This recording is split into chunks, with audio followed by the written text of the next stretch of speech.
Acharya Essentials series. Lesson 9 is called Fictional Prabhupads. But we'll let Damayanti say that. Lesson 9, Fictional Prabhupads. While developing a personal relationship with Srila Prabhupada, it is important to recognize and dispel misconceptions we may have about him. Studying Prabhupada's teachings without studying his life and how he lived and applied those teachings can become impersonal. And becoming attached to Prabhupada's personality without studying or following his teachings can become sentimental. Both approaches leave us with a, quote, fictional Prabhupada, an imaginary Prabhupada we need to avoid. Let's look at some examples. So I purposely chose those two images for this slide because, by the way, they were done by my late godbrother Haripad Prabhu, who was good at making line drawings of Prabhupada. So you could think the Prabhupada on the left is looking at the one on the right and saying, "Are you the real Prabhupada?" And the one on the right, with his glance saying back, "I was wondering the same thing about you." Okay, this could be a little louder, huh? Is that all right? It's all right. Okay, it's all right. Impersonal fictions. So first of all, the first part we're going to look at four, and this list is by no means exhaustive, but it's four kind of infamous impersonal fictions. And some are obvious, and some are not so obvious. Uh-oh. I'm about to be love-bombed. Jai Prabhupada. Hari Bol. Now here are the four impersonal fictions we're going to look at. Prabhupada is God. This is probably the most infamous. ISKCON is Prabhupada. You got to read it the way I did it. ISKCON is Prabhupada. Yeah. The GBC is Prabhupada. Prabhupada is the guru only of his initiated disciples. All right. In the spring of 1970, Srila Prabhupada had encountered a threat to his movement. While expanding Krishna consciousness throughout the Americas and Europe, he was meeting some resistance in India. Some spiteful swamis were trying to prevent ISKCON from acquiring land in Mayapur, the birthplace of Lord Chaitanya. Worse, they were spreading a minimized view of his divine grace, which was affecting the faith of some of Prabhupada's top leaders in America. To counter the threat, that July, 1970, Prabhupada formed a governing body commission of trusted devotees whom he would train to manage the movement's worldwide preaching in his absence. After correcting the misled leaders, he deployed 4 of them as sannyasis to travel and preach with full faith in Guru and Krishna. As the young renunciants toured ISKCON America that summer, the gravity of their offense to Prabhupada weighed on them. Mortified at how they had been minimizing his spiritual stature, they began to maximize him, even deify him, misinterpreting scriptural references about the spiritual master being non-different from Krishna. In late August, the group traveled to New Vrindavan, West Virginia, for the Janmashtami Vyasa Puja festivals, amid the largest gathering of ISKCON devotees to date. And I was there. It was big. It was like maybe 200 people. That was the biggest. Movement was small. The sannyasis' apocalyptic message: Prabhupada is God. That's what they were preaching. And because we haven't recognized him, he has rejected us and gone back to India. Without understanding that Prabhupada is Krishna, they said, Our chanting is useless. It was crazy. Their propaganda so disturbed the devotees that the governing body phoned Prabhupada for guidance.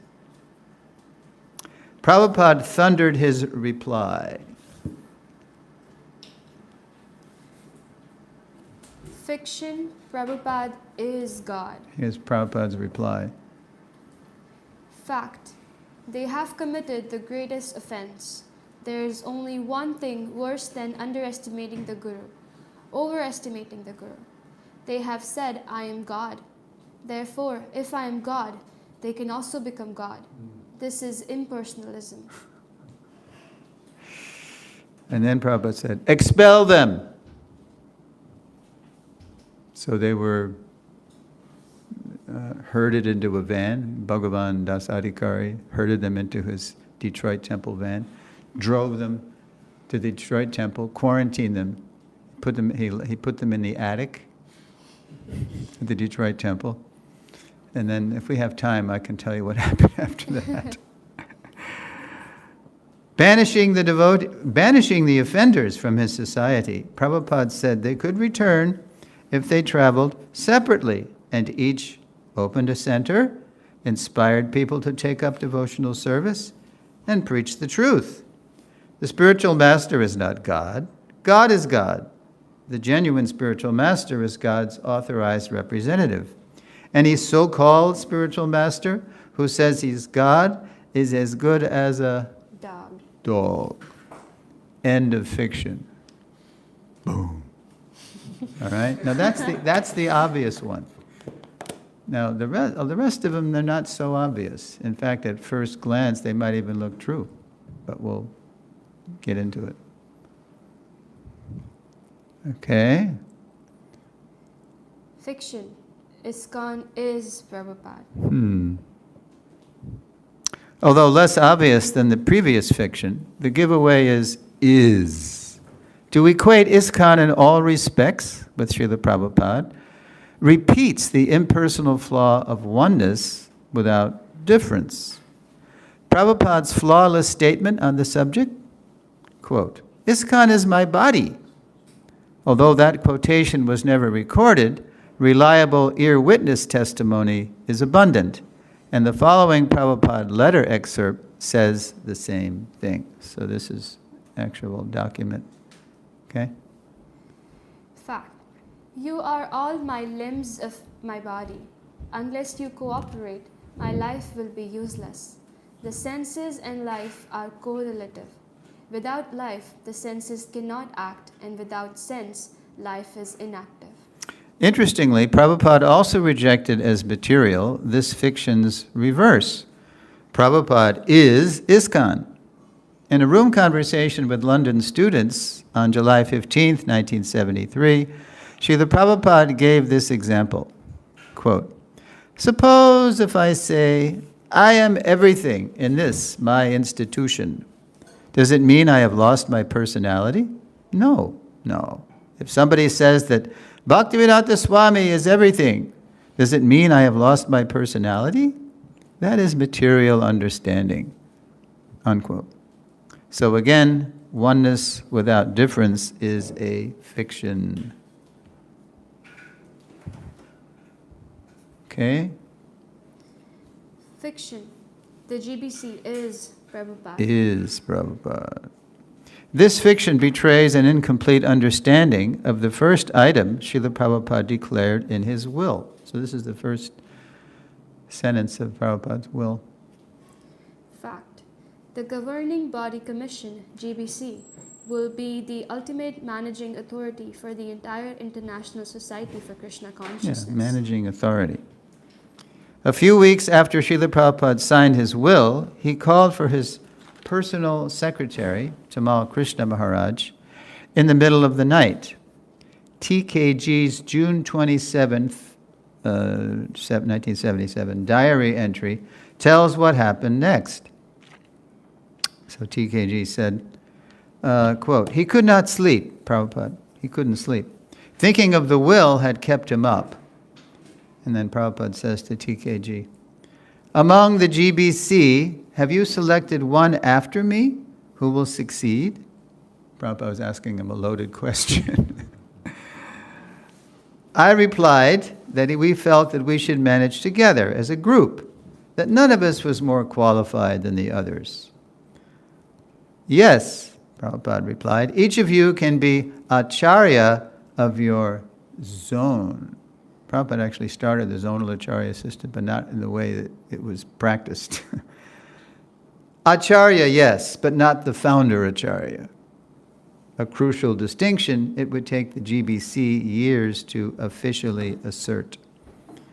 After Prabhupada's passing, although some ISKCON zones continued to thrive, regional imitations of His Divine Grace's singular position sometimes turned the zones into cultish kingdoms.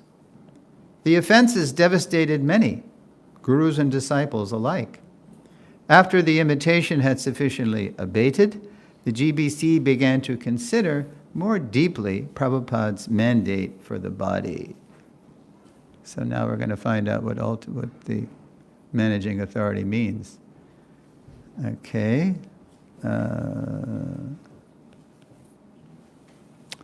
At last, in June 2012, the GBC published a more mature understanding of the body as the Society's, quote, ultimate managing authority in its paper, quote, harmonizing ISKCON's lines of authority. Here's a key excerpt from that paper.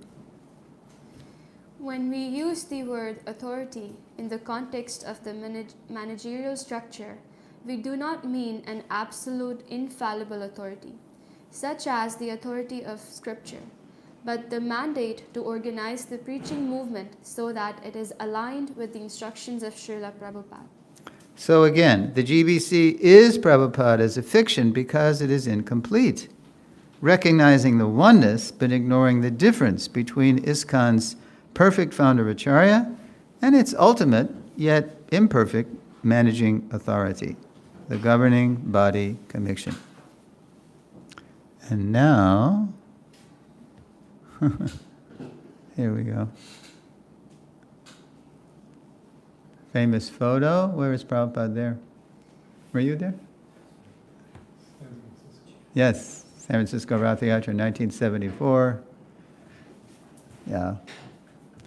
Okay. Read that. Fiction. Prabhupada is the guru only of his initiated disciples. Okay. A hangover from ISKCON zonal acharya nightmare, this impersonal fiction arose from ignorance of the founder acharya's personal, foundational role in the lives of all generations of his followers. In 1994, as Srila Prabhupada's centennial celebrations were approaching, the GBC was able to pass its first founder acharya resolution, which began as follows. Fact. Srila Prabhupada is the foundational Shiksha Guru for all ISKCON devotees because he has realized and presented the teachings of previous acharyas of the Brahma Madhva Gaurya Sampradaya appropriately for the more modern age. So that was passed in March 1994. At ISKCON Mayapur, some 5 months after this resolution was passed in Mayapur, the day of Prabhupada's Vyasa Puja arrived. As the sun rose outside the temple, a Prabhupada initiate was chanting on his beads when he noticed a young devotee had stopped chanting to have a morning snack. This is told by our godbrother Dhruva Maharaj, who's still in Alachua, yeah? Okay. Tactfully, the elder approached the younger. Oh, Prabhu, maybe you didn't know. We're fasting till noon today for Srila Prabhupada's Vyasa Puja. Squinting upward, the snacker shot back. Quote, you say that because Prabhupada is your spiritual master. He's not my spiritual master. Unquote. And with that, he resumed his snack. Incredulous, the Prabhupada initiate didn't know what to say. So he just walked away, thinking, I guess no one told him about that founder Acharya resolution. There have been more founder Acharya resolutions since then, but we don't need more legislation about Srila Prabhupada's position. We need more education. So now let's dispel some sentimental fictions about his divine grace. Okay. So, here we go. Prabhupada looking rather bemused at these. There's going to be 4 sentimental fictions here. Damayanti? Sentimental fictions. Illusory Prabhupada. Figurehead Prabhupada. Gone forever Prabhupada. Diksha Guru forever Prabhupada. Okay.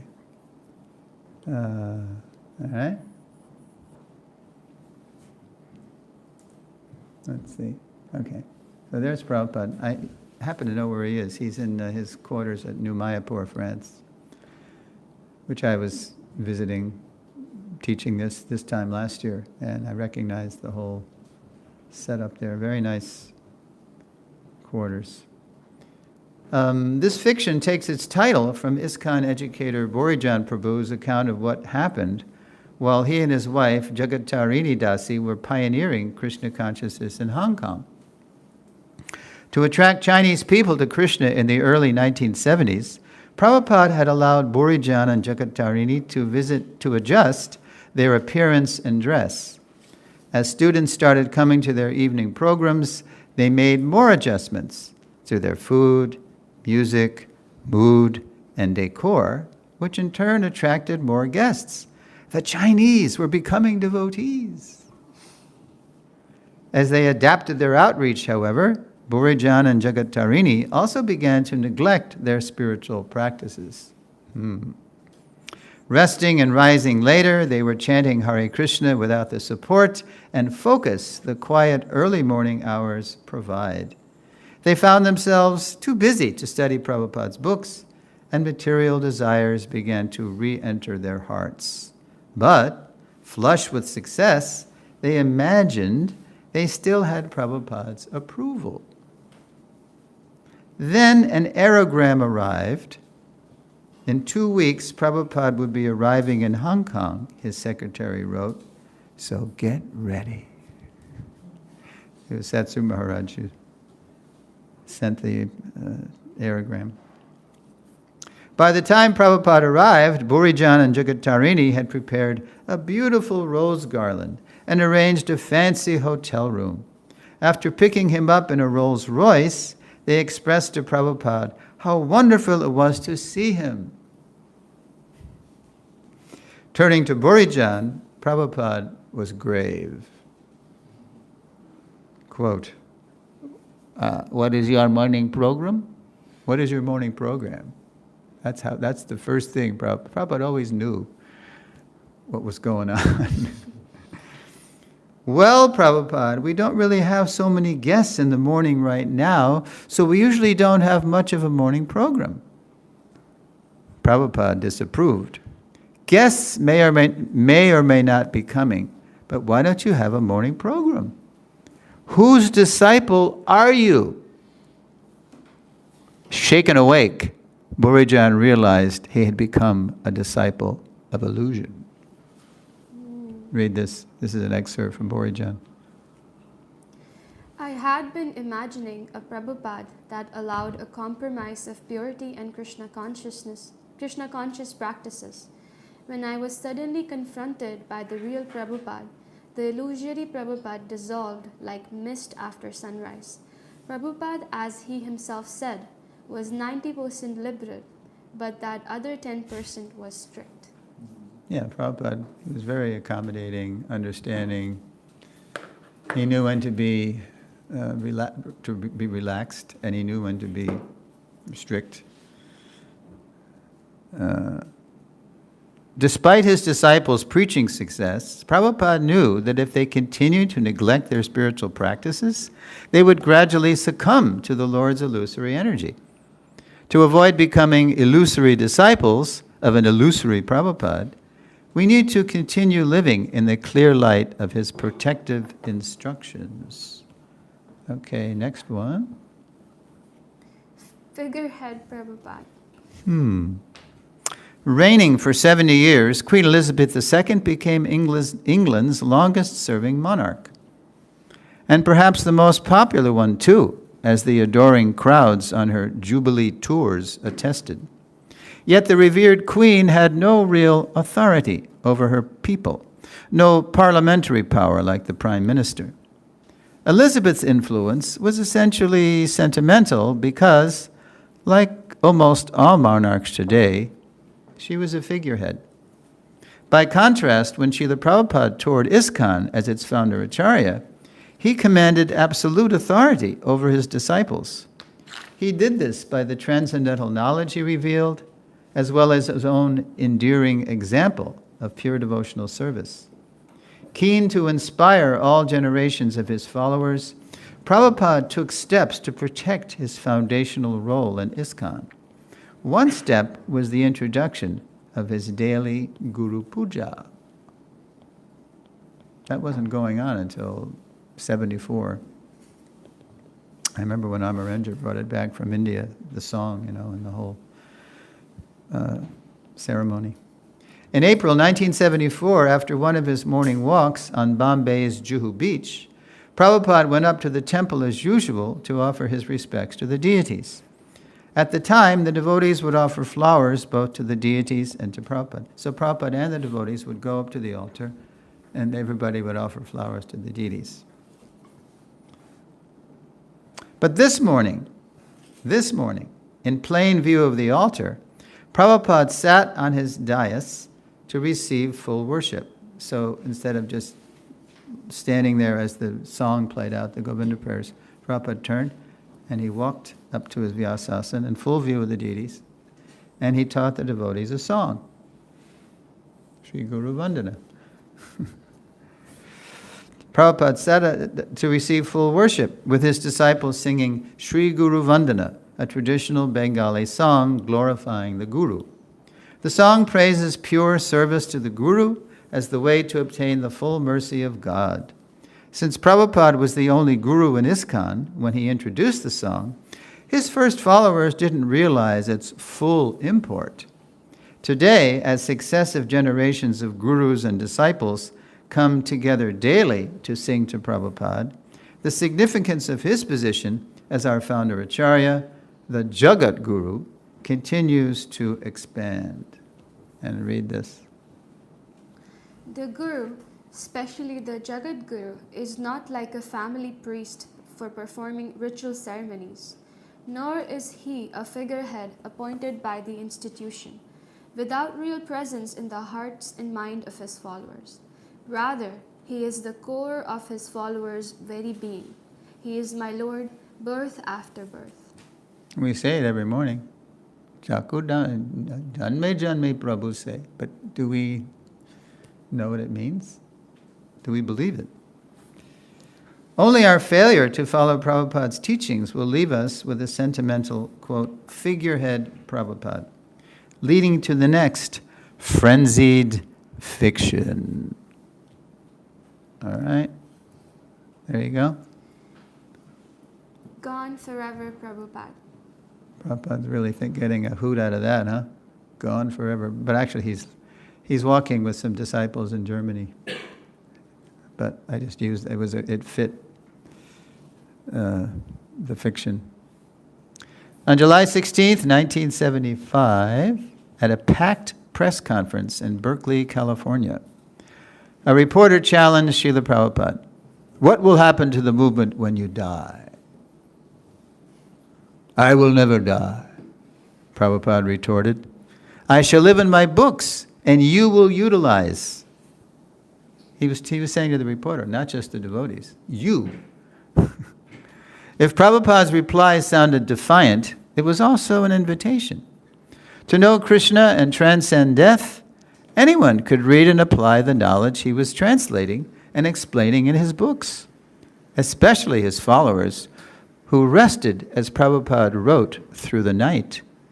The problem, he would chide them, is that they didn't read his books, where he was making himself most available.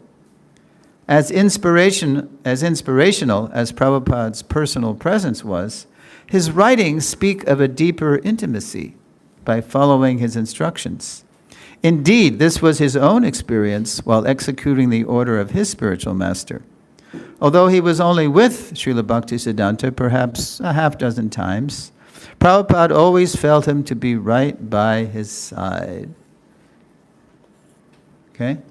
Fact. There is no difference between the spiritual master's instructions and the spiritual master himself.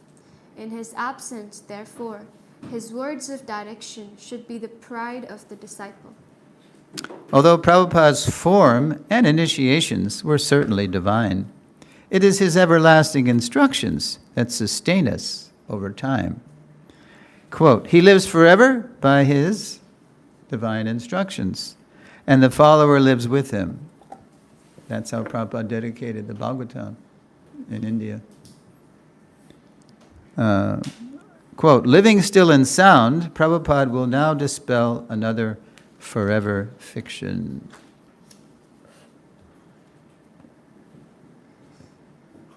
Diksha Guru Forever Prabhupada.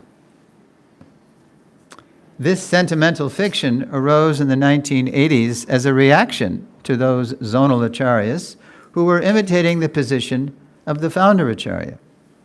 To protest guru abuse, however, by claiming the founder acharya appointed himself as everyone's perpetual Diksha Guru, betrays ignorance of Prabhupada's consistent teachings. For example, read that. Fact. This is the law of disciplic succession.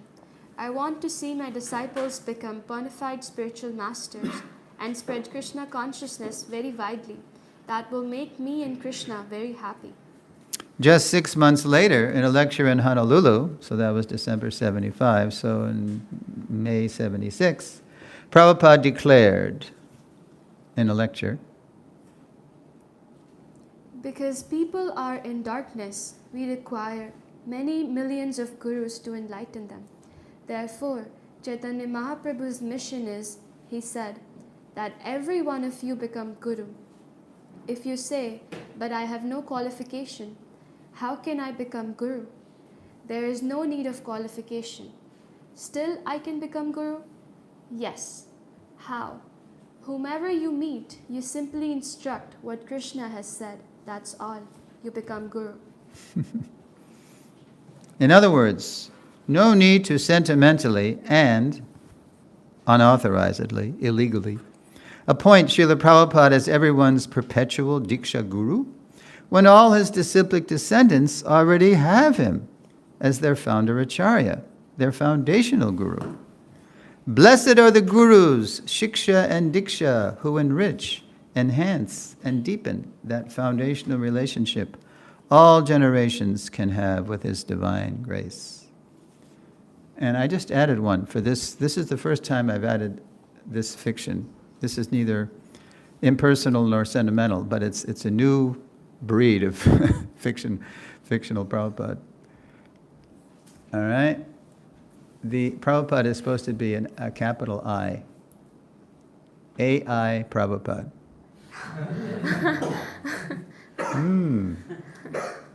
Now, by the grace of the digital age, we can add one more to our list of, quote, fictional Prabhupads.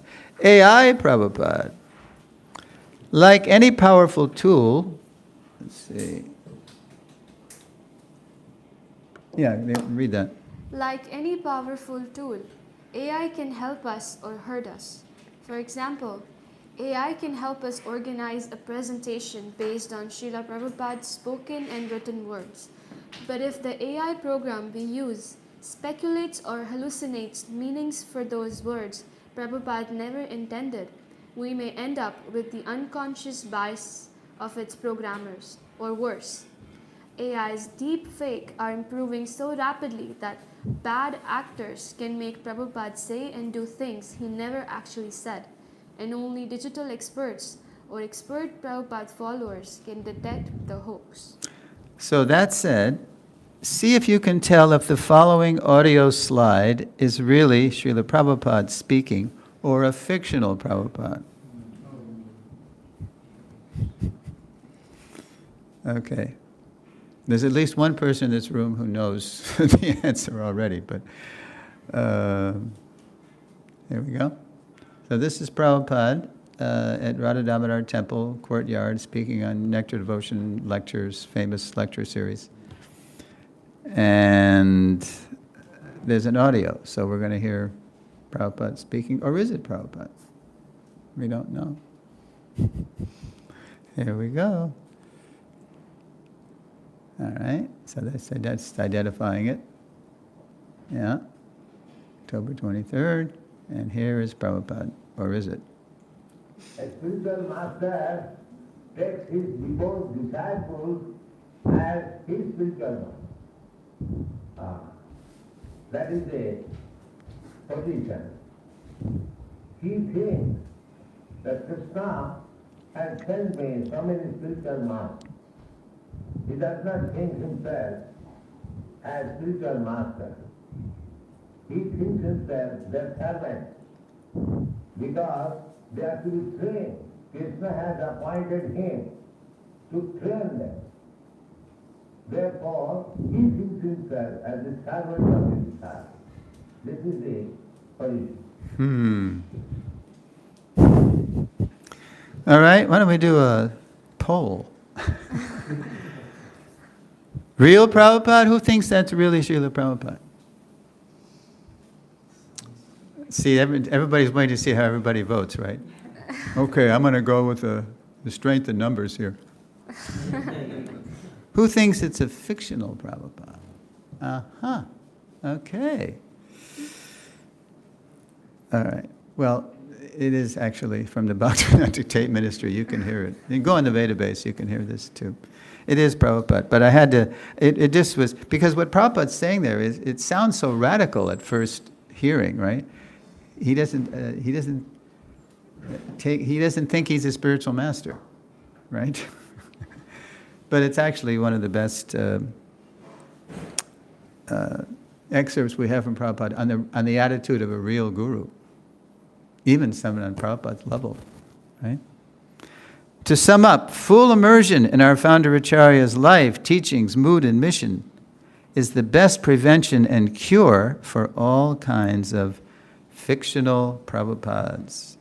So before we hear your questions and comments, let's view the learning outcomes for this lesson. Damayanti is going to read that. Lesson 9, Fictional Prabhupads, Learning Outcomes. By now, we should be able to explain the difference between impersonal and sentimental fictions about Srila Prabhupada. Identify and dispel 4 impersonal fictions about Srila Prabhupada. Identify and dispel 4 sentimental fictions about Srila Prabhupada. Detect when an AI Prabhupada is fictional. Identify the best prevention and cure for all kinds of fictional Prabhupads.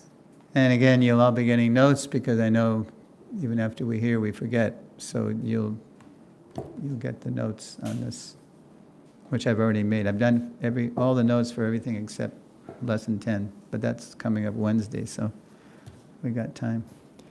Okay, I'm going to read the transition to tomorrow's lesson before we take questions and comments.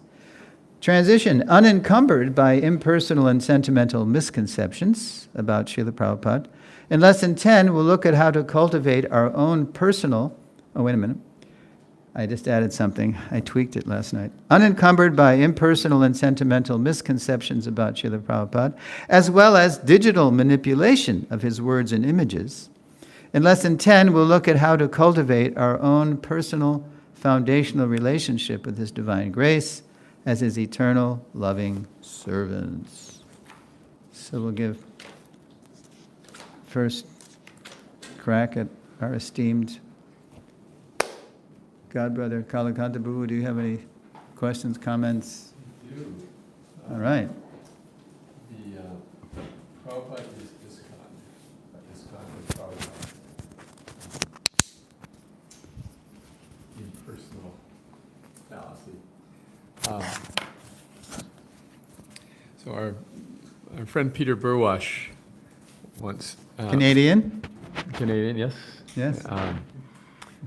Peter was in Hawaii, and in Hawaii, Prabhupada had a group of followers who had previously been a follower of a charismatic Western yogi named Suresvara. Yeah. And Suresvara brought his whole entourage to Prabhupada, and they all surrendered and became his disciples. However, they had a hard time kind of integrating with ISKCON and tended to do things a little differently. And so, To put it generously. yeah, well, Peter was present when they were having some conversation about these differences. Mm-hmm. And the leader said, Prabhupada, we have faith in you, but we don't have faith in ISKCON. To which Prabhupada thunderously replied, I am ISKCON. So Peter considered that one of the cornerstones of his spiritual life, hearing Prabhupada say that, I am ISKCON. I understand the context needs to be considered in all of these things. Yes, exactly. And- But let's do, so what did Prabhupada mean in that context, I am ISKCON? Because there was more of the conversation. Unless there was another conversation very similar in Hawaii with Jamadagni and Kanapriya, when they said the same thing. I think it was this conversation. So, because, was it Siddha that said, we accept you, we don't accept the GBC? I believe so, yeah. Okay, so then Prabhupada said, so if I say, because there were GBCs in the room, on this, if I say to do what they say, will you do it? No. No. Because I am ISKCON, in other words, I have set up a whole system of management to manage a worldwide movement. Yes, Sid and his group, they didn't like the emphasis on deity worship or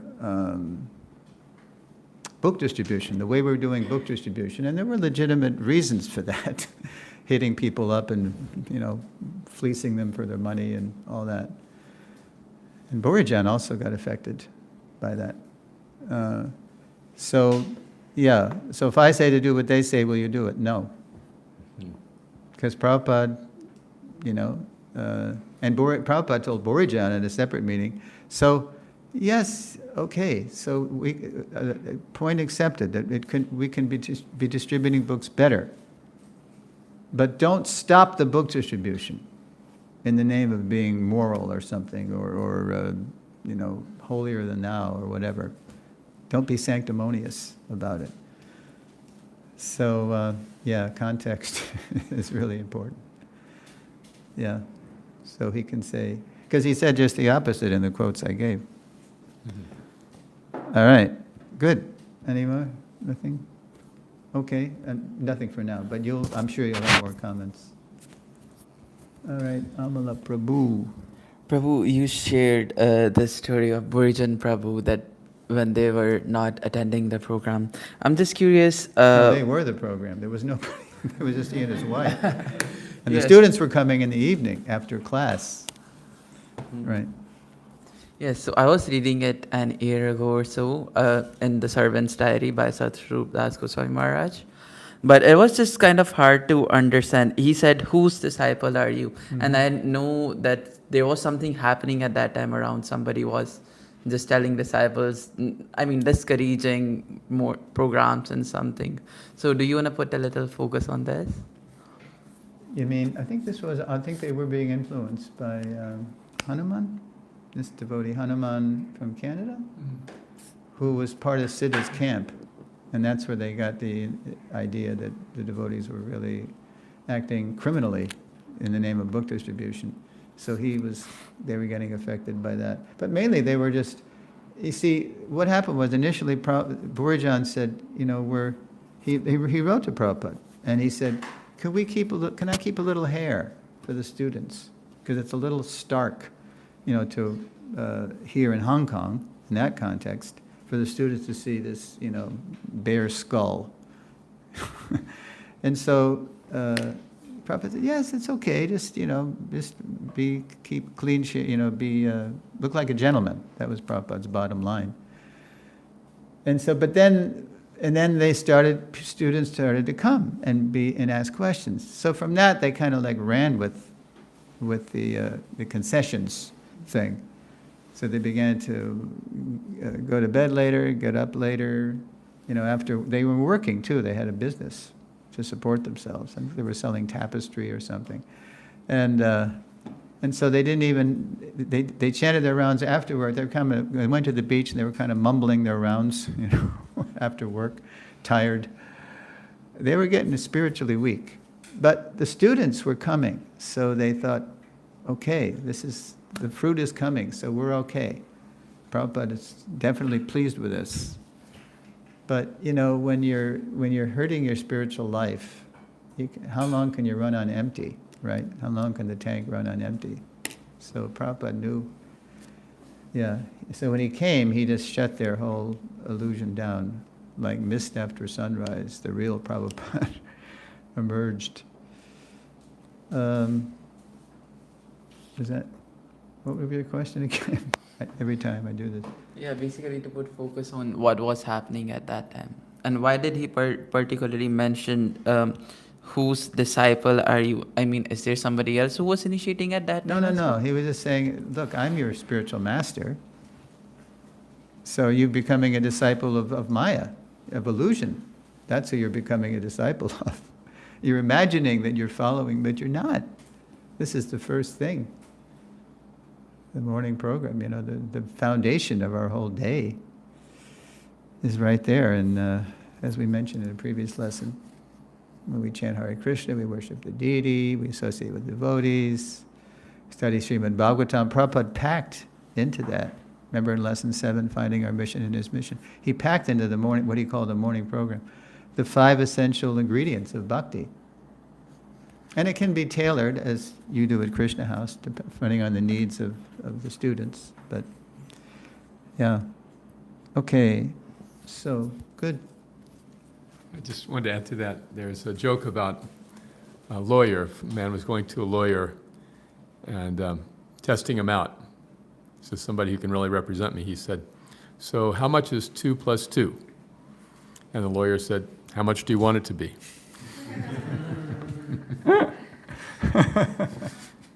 Lawyer means liar? Is that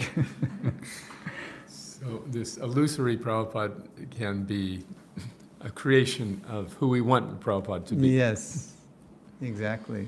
We can project. That's a good counterpoint to, we talk about how ideally gurus should be people that we've taken shiksha from and maybe locally and instead of people just flying in and flying out, you never see them. But some people want a relationship like that. They want to be distant from the spirit. They don't want to be too accountable to the guru. So that's not good. Okay, Ishan. Oops, sorry. We'll get to you, Prabhu. Ishan ji. Thank you, Prabhu. My question again was about the illusory Prabhupada, because Well, everyone... he really struck a chord here, a nerve. Because everyone, shapes and molds Prabhupada according to what their expectations are, what they feel. So has anything, of course this course is there, but apart from that, can we do something to, prevent that in the future, Yeah, especially? that was the last thing I said, I think, in the lesson. Because this thing will continue even more, especially in the future as we go away from Prabhupada. So. Yeah, and that's because we don't understand who Prabhupada is. He's our core identity. He's our foundational relationship. And remember I told the story of Madhva, when I saw that in Udupi with the Madhvites, how they all loved their Shiksha and Diksha gurus, but they were Madhvites. And there was the seat, they had nicely, you ever been to Udupi? Oh boy, it's really good. There's the seat Prabhupada spoke Bhagavatam from in Udupi. And there's 8 mutts on Car Street, right by the Udupi Krishna temple. And each mutt takes a turn every year, every other year, it's called Paryaya, in taking over the seva for the Udupi Krishna temple. So they're all, even though they have different god families, you could say, but they all participate in preserving the temple that Madhva started. And Madhva brought that deity, if you know the story. So, yeah, what did I say in the last lesson? To sum up, I mean, this is a short answer. Full immersion in our founder Acharya's life, teachings, mood, and mission is the best prevention and cure for all kinds of fictional Prabhupads. As I read that what Prabhupada said. The problem is you don't read my books or listen to his recordings. As I was telling, or did I say this the other day or yesterday with you and Maharaj? We have a godbrother, Vatsala Prabhu, who just recently got approved to initiate. But he's not a reader. He doesn't read Prabhupada's books, because he just sits down to read and he falls asleep. So early on he realized, but he loves to hear Prabhupada. And he's a builder. He's a carpenter. He knows how to work with his hands and wood, and he's a master carpenter. So while he's building things, he's hearing Prabhupada all day. And then when you hear him speak, wow, this person is really learned, even though he's not a reader. So, yeah, we have to immerse ourselves in the life, teaching, mood, and mission. Somehow or other, we have so many movies now. I mean, we're awash. We have so much. I remember at the BBT in the 70s, when I was the indexer for the books, we were saying, wouldn't it be great, Prabhu? Because we were making indexes, so people could look things up in the books. And wouldn't it be great, Prabhu, if someday you could just press a button and you could hear anything Prabhupada said, about this topic, or what he said when he was in Mauritius, or when he was in Juhu, or when he was in Caracas, And now we can do that. We have the technology to do that.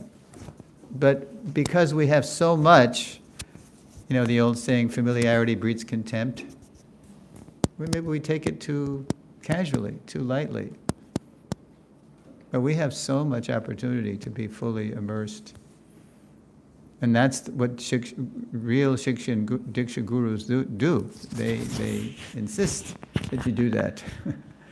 Because their job is to bring you closer to our founder Acharya, Srila Prabhupada. Is that okay? Yeah, or you want to? Just to follow up, is that aren't the Ritviks not doing the same? Aren't they not immersing? Is that what? Aren't the Ritviks not doing the same by immersing themselves in Prabhupada's life, teachings? Well, they immerse within. As I brought up in Diksha Guru Forever, I didn't say Ritvik, but that's what I was saying. This sentimental fiction arose in the 1980s as a reaction. We created the Ritviks by conducting the whole Guru culture in an imitative way, in an offensive way, as a reaction to those zonal acharyas who were imitating the position of the founder acharya. And then I say, and then I go against Ritvik, I say, to protest Guru abuse, they knew what was wrong. They knew this was wrong. But they didn't know what was right. They were throwing the Guru out with the bathwater. Right? To protest Guru abuse, however, by claiming the founder Acharya appointed himself as everyone's perpetual Diksha Guru, betrays ignorance of Prabhupada's consistent teachings. Ritvikism means that Prabhupada is the only Guru. All these other people are bogus, blah, blah, blah. But no, that's not what Prabhupada taught, and then we had slides to prove it. And it's, but Prabhupada, he's not simply a guru, he's a Jagat Guru. He's a founder Acharya. He's a master at whose feet all masters sit. So all generations, as we immerse ourselves more and more in Srila Prabhupada, then we should actually become more and more united around Prabhupada. Whereas the tendency is, over time, things get lost and dispersed. Sakale neha mahata, Krishna said. In course of time, the succession was broken. And therefore, the science as it is appears to be lost. So at the end of tomorrow's lesson, we're going to, I think, complete the answer to your question by going through the benefits of understanding Srila Prabhupada's unique transcendental position in ISKCON. It really ties up the whole seminar, the whole point.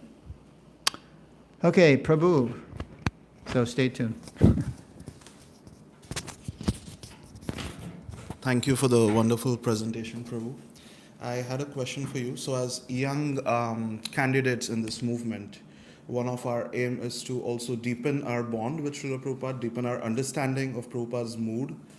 And as you rightly said, we are being overwhelmed by content. We are being bombarded by this digital content from all sources. So that is the one thing. And the second thing is we have limited time and we can focus on one thing at a time. So to really deepen that bond with Prabhupada, is it really important to start hearing more from him or about him? Like reading more of his books or something like Lilamrita to understand who he really was? Hearing his lectures or hearing Prabhupada memories of his disciples? Because you said there are both aspects to it. We don't want to become impersonalists, we don't want to become sahajiyas, so there's that right balance. Yeah. So what do you recommend? Well, they complement one another, really.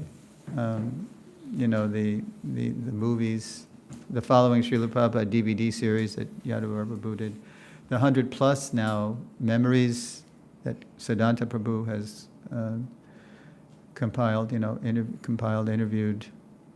And because what you get in the books, very often, I mean, this is a general statement, but Prabhupada is again and again presenting fundamental principles. He's kind of laying down the law. He's preaching the philosophy. And then in the morning walks and the room conversations and the letters too, you get the application in particular people's lives and in circumstances. You get a full, there's so much that Prabhupada gave us. He was among the most recorded people of the 20th century. Even when he was all alone, he was recording himself. Remember I told you that. What was the first recording?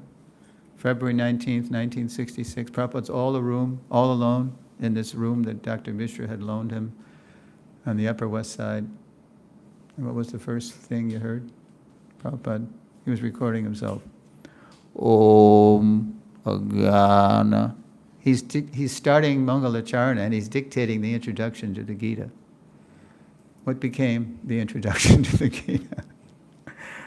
Yeah. So, we have so much. So everybody has. I was talking with Damayanti about that. There's so much to read, right? Remember we were saying that, yeah. So you have to, sort of pick know your capacity, and I just do a little bit every day. Like when I'm doing my morning ablutions, in the shower, evacuating and bathing, and I'm hearing Prabhupada. And right now I'm up to Morning Walk, Mauritius, October 3rd, 1975. It's an hour. Morning walks are my favorite. And I'm just going chronologically. And then when I get to the end, in 77, I'll go back. 66, which has its own flavor, its own sweetness. Prabhupada has a certain urgency. He doesn't, he's an old, as he said, I'm an old man, I don't know how long I have to live. Please understand what I'm saying. They don't even know what he's talking about. Or who's Krishna, Okay, so just everybody has to find their own balance. I just wanted to support that point of a balanced diet, a variety of sources. According to our good friend Vishnumurti Prabhu, 76% of Prabhupada's words are not in his books. Okay? Did you discuss that? Yeah, I just got you mean about what's happening with the 76%? Well, just the fact that. Yeah, I mentioned that, but Okay. that's true. Yeah. Yeah, but that's a good point. I don't know if I mentioned the 76%. Yeah, only 24% comes from the books, the foundation. So there's so much to enrich, enhance, and deepen our understanding of the books according to the time, place, person, context. Good. Can you say that again? You said 76% of the works Are in his letters and his lectures and in his morning walk conversations. 76%. Yeah, of his Vani. You find outside Yeah. of the books. Yeah, there's some, as Vishnumurti Prabhu, this is the Vanipedia person, if you know Vanipedia. There's over 19 million words we have from Prabhupada, written and spoken. Only 3 million plus come from the books. You do the math, so I think it's 24%, whatever. Okay, Prabhu. Very good question. So, thank you, Prabhu. So the question I have is, we hear content that we want to hear. We hear about Prabhupada, we hear from Prabhupada. We read some books and we get that instruction, right? And then there is that connect you get with Prabhupada. Question is, The what? you get that connect with Prabhupada Through the hearing, through hearing, through reading the books. right? I'm just sharing my own personal experience, right? Mhm. Is it illusory, or is it actually connecting to Prabhupada, or is it not following the system? So that What, reading on your own? reading on my own, like example, there's a small book, Bhakti Yoga. In it, Prabhupada is mentioning that once you follow this chanting and all these processes, you don't need validation from somebody else. You'll feel it. There's a line in there. He's saying that, right? Well, there's a certain context to that comment. But that's what I'm saying, right? So we are just reading it and we're feeling that. We are chanting, listening to Prabhupada about what the vibration of the chanting is, where is it from, what transcendental plane means, all that stuff, right? Understanding all that and then gathering that feeling that, is this an illusion that I'm feeling, that Prabhupada really exists, or should I actually follow and take the initiation process? Oh, yeah. Well, Yeah. what does it say in the books? It says you got to get initiated. Prabhupada says you must take, it's ado shraddha tatak sadhu, the bhajana kriya. Yeah. It's a 9-step recovery process, like the in Alcoholics Anonymous has their 12 steps. Yeah. So we have, and but it's funny you mentioned that about feeling. Guru Das Prabhu tells a nice story that he was on the roof at, I guess it was his quarters in Bombay, or maybe he was at the Warrior's house, Mr. Warrior. Anyway, so Prabhupada said, how do you know that Krishna is God? You know this story? How do you know? Prabhupada challenged. It was GBCs, that were there. How do you know that Krishna is God? So they started saying, because Krishna says Sarva Dharman Parityaja, or Krishna says or Arjuna says Parang Brahma Parang Dhamma. So Prabhupada said, Krishna may be lying. He may be lying. And then somebody, and they, Prabhupada said, Krishna may be lying? What does that mean? And they, well, you told us, Prabhupada. Well, I may be lying too. Maybe I'm delusional or something. So they kept presenting things that the only way they knew Krishna was God is stuff that they heard from Prabhupada, well, ultimately from Prabhupada. So finally, one new person, he was an Indian person too, which wasn't common in those days. He was from India, because all of the Prabhupada's first followers were Westerners, most of them. So he was new. So he was in the company of all these senior devotees. So he said, I feel very uncomfortable speaking because I'm so junior to all these people. But Prabhupada, when I chant Hare Krishna, I feel Krishna. And Prabhupada said, yes, you feel Krishna. He gave he was validating a very kind of subjective, you could even say emotional answer. And then, Guru Das remembered that. Guru Das was there. He heard it. Prabhupada say, feel. So then he was 2 years later, he was on a walk with Prabhupada, I'm not sure where it was. It might have been New York. Anyway, so Prabhupada asked the same question. How do you know Krishna's God? And so people were giving different answers. Prabhupada was dismissing the answers. And Guru Das is waiting till everybody, is exhausted their and then Guru Das is going to, come through with the real deal that he heard Prabhupada say. And then Guru Das said, I know Krishna's God because when I chant Hare Krishna, I feel Krishna. That is your speculation.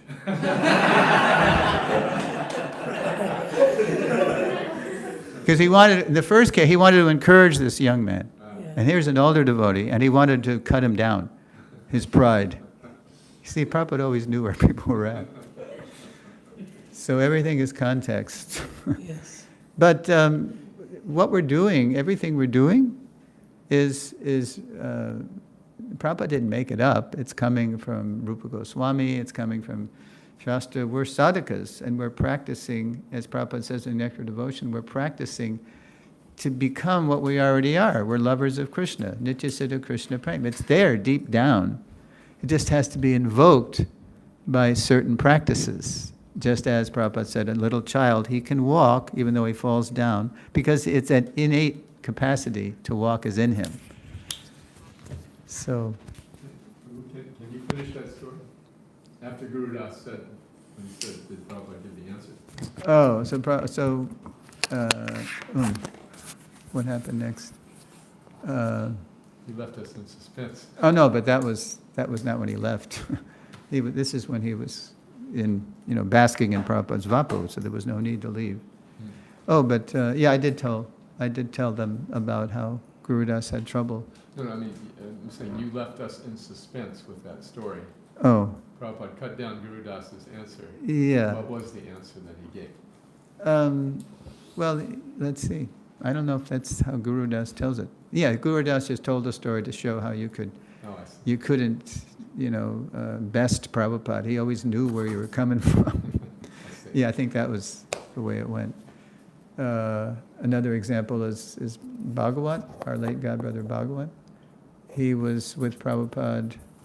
I don't know if I told you folks this yet. Yeah, it was a evening darshan. It was in Juhu.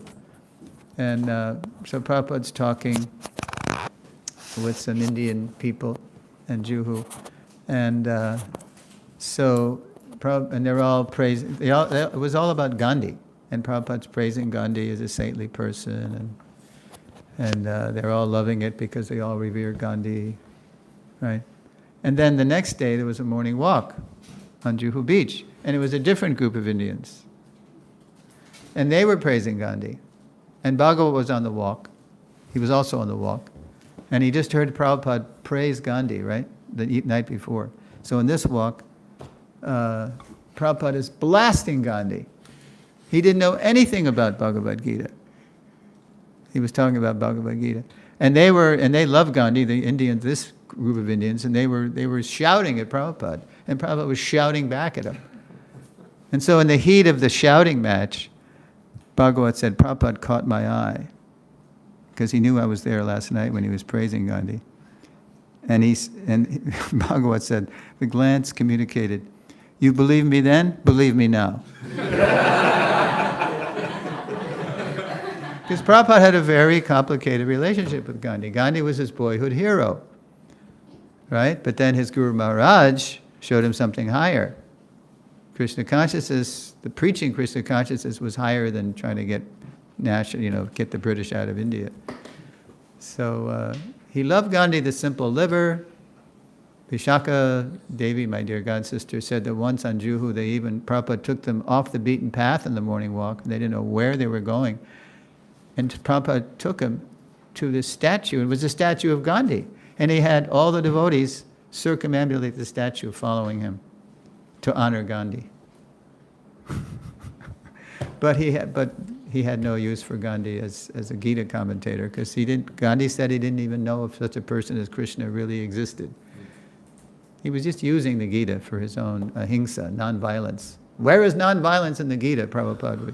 It's spoken to get people to fight in a war. Nonsense. Okay. Yes, Devi. Damayanti.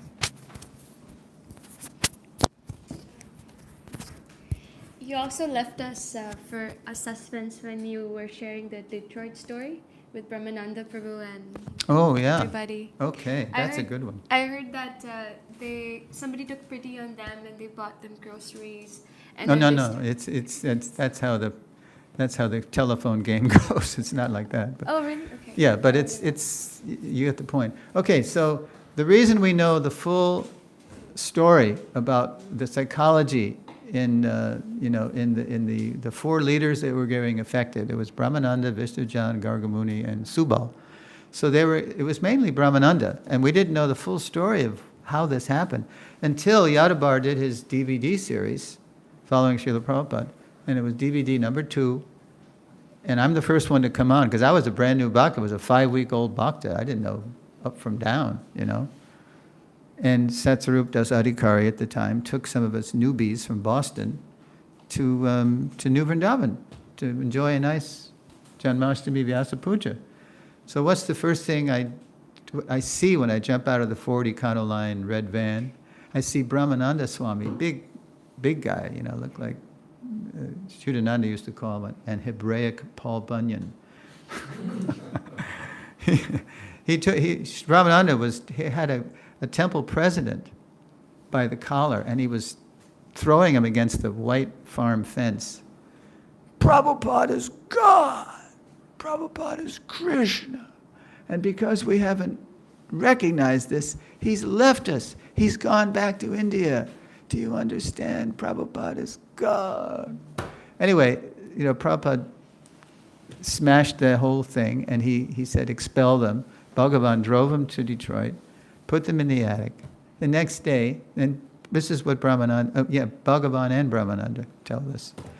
The next day, Bhagavan says, and I let them out of the attic, and I just kicked them out. I just put them out on the street, on Jefferson Street, 811 Jefferson, East Jefferson. And Brahmananda comes on and goes, so we were completely bewildered. We thought we knew the truth of Prabhupada, and now Prabhupada's kicked us out of the movement? That's the worst thing, to expel us from the association of devotees. What are we going to do? And all they had on them was the clothes on their back, their sannyas dress. And then Brahmananda said, I had a quarter, in his New York accent, I had a quarter in my pocket. So we just kept walking and walking and walking. They walked right out of Detroit, and then they were starving. They didn't have anything to drink or any food and then sun was setting, and they saw this big pine tree, and luckily it was summer, so it was warm. And there was a big bed of pine needles, and they just collapsed onto the pine needles. And then Brahmananda said, and the next morning we woke up, and we didn't know what to do. And we were still starving and thirsty and broke, and so, and then out of the blue, he said, you won't believe this, but out of the blue, a little kid came, a little boy came with a jug of milk and a loaf of bread. And the boy said, my mommy told me to give this to you. What? It's like a Krishna story, right? He didn't say it was blue or anything, but he... and then he put the milk and the bread down, and he disappeared. He just ran away. I mean, what mommy is going to tell their little boy to give these strange-looking people to approach him with milk and bread? So they got some strength, and they hitchhiked to, where's U of M? What's the? Ann Arbor. Yeah, they hitchhiked to Ann Arbor. And there, waiting for them, it must have been a telegram from Prabhupada, and with instructions for them. And the instructions were, okay, now you have to purify yourselves of this grave offense of what you said, saying I'm God. Prabhupada just uprooted that Mayavad weed right in the heart of his movement. The GBC was meeting for the first time. So what did they call Prabhupada? What do we do? Or what do you say to what they say? So Prabhupada said, you split up now. Each of you travel alone. So Subal went to Santa Fe, Vishwajan went to Austin, Gargamuni went to Gainesville and started what became Krishna Lunch, in decades later. and Brahmananda went to Miami. And so Prabhupada said, you travel alone, you each open up a center, you recruit devotees, and you preach the real thing. The spiritual master is not God, he's the most confidential servitor of the Lord. And they did it. They were sincere. They had just done a psychological flip-flop. They were mortified that they had been minimizing. They were affected by some jealous godbrothers of Prabhupada who were just saying, oh yeah, Swami Maharaj, he was a householder in his when we knew him, and he's a good businessman, and he's a good organizer. That's why he's successful. It was like they were giving an ordinary man picture of Prabhupada and some of the Brahmana said, I was the worst. I was affected by this. Yeah. Mr. John was slumped over his harmonium. What's the use of chanting anymore? We've offended Prabhupada. And he just was crying, he couldn't even sing. Wow. Okay. Prabhu, Vishesh. Hare Krishna, Prabhu. So, like you just spoke about a story so spontaneously, like about Prabhupada and this happened, right? Because you were there. And yesterday when we were having breakfast, Maharaj mentioned like so many of you will be next generation leaders. And I was speaking to some of the Prabhus here, like perhaps not people here, the youngsters will not be able to speak such, in such a spontaneous manner because they haven't lived those conversations. And so many classes and lectures that we attend, a lot of enriching part of those lectures are those conversations and not just merely philosophy. Right. So perhaps in futures, either classes won't be as enriching or, I don't know, like this That's is a very why Siddhanta started the memory series in '93, and he's still going. That's why Yadabar decided to take all the films he ever shot, he and Vishaka, and went to interview people who were in the films to get their personal memories of what was going on in the films. So we have that. That's part of the growing library. And there's so many books about Prabhupada in Germany, Prabhupada in Australia, in France, in England, South Africa. Yeah. So this is what we need. This is what we need, a growing library. Because most of my memory, I saw Prabhupada 7-8 times, physically. Most of my memories are from what I'm seeing on the memories series. I'm in there too, on number 10 and number 14. I just had a few, memories. I didn't see them much. I mean, I like to think that they were significant at least they were for me. But you're on there too, right? Yeah. I was going to say, the stories that Suresvara Prabhu is sharing were not stories that he was personally witnessing. Yeah. So now you got to pass it on too, right? Well, my question is tied more to AI because it's mentioned here. Because increasingly youngsters are using those platforms to get access to even seek references. Like even I tried for a presentation and it works like magic because it reduces your work from hours to minutes. Yes. But somehow the AI is not able to pull up genuine letters. It seems like it's not being trained on the data and the stories that you all tell. Yes. Did you know? I don't know if you know this, but Vishnu Murthy with Vanipedia? Vanipedia, Vanipedia? It's a website. It's where you can plug into all different aspects of Prabhupada's Vani. But the latest thing that he's doing, he's using AI. He calls it Prabhupada Chat. He's using AI to create a program where you can ask Prabhupada. It's an extension of Prabhupada. But I'm one of his guinea pigs. I'm asking questions, and some of the things that I've asked are good, but some of the things I asked, I get hallucinated answers from AI. I get, things that Prabhupada never actually said.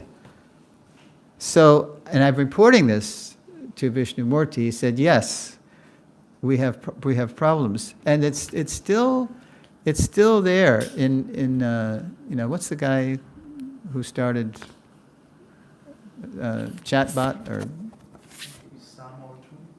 hmm? Sam Altman. Yeah, Sam Altman, right. He recognizes that it is a problem. And so Vishnumurti, at first he was very confident that we can exorcise, we can rid AI of that tendency to hallucinate. But so far he hasn't done it. And I haven't seen it anywhere in AI where if you ask AI, the technology still isn't there. I mean, maybe it'll get there. But so what did I say? What's the best prevention and cure? To we have to know Prabhupada. We have to know him thoroughly so we don't get misled by all these illusory Prabhupads, including digital illusions. Yeah. So that's a lifetime project, actually, because there's so much Vani. But we have to go step by step. We have to know the Gita, the ABCs. I started memorizing the Gita when I was a brahmachari in 1972, after Macmillan had finally published the complete Gita on the 4th of July. BBT gave it to Prabhupada.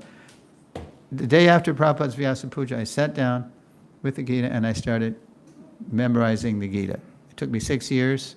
But you know why I did that?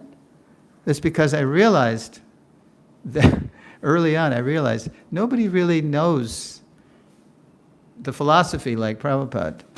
You know, everybody kind of tends to speculate, what to speak of AI. You know, we tend to speculate or we get half understanding. Sometimes you hear Prabhupada say, try to understand, try not to misunderstand, because he knows we twist his words around our desires.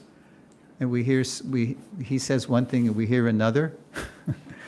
So at least let me memorize the Gita so I have some basic foundation that I can refer to. And it really protected me, you know, in my brahmachari years from a lot of nonsense. Yeah, we have to become real students of his spoken word and his written word. They complement each other.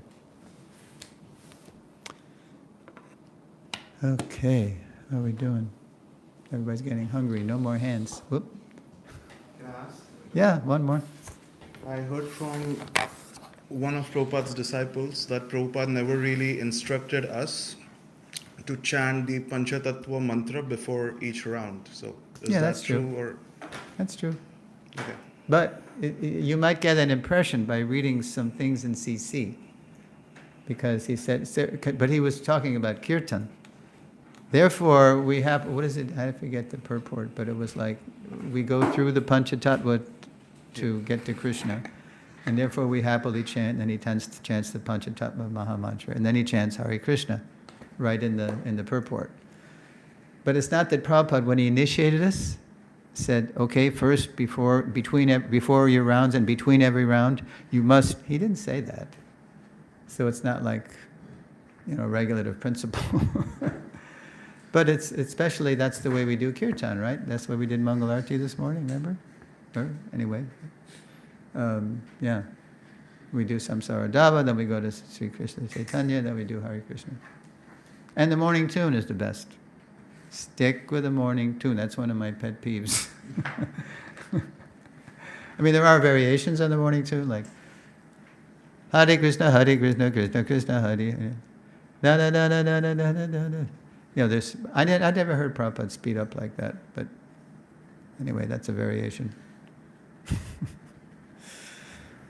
Okay, I think we're done, and thank you for listening, and thank you, Kalakanta Prabhu, for enriching the presentation. Srila Prabhupada, Ki Jai! Hari Bol.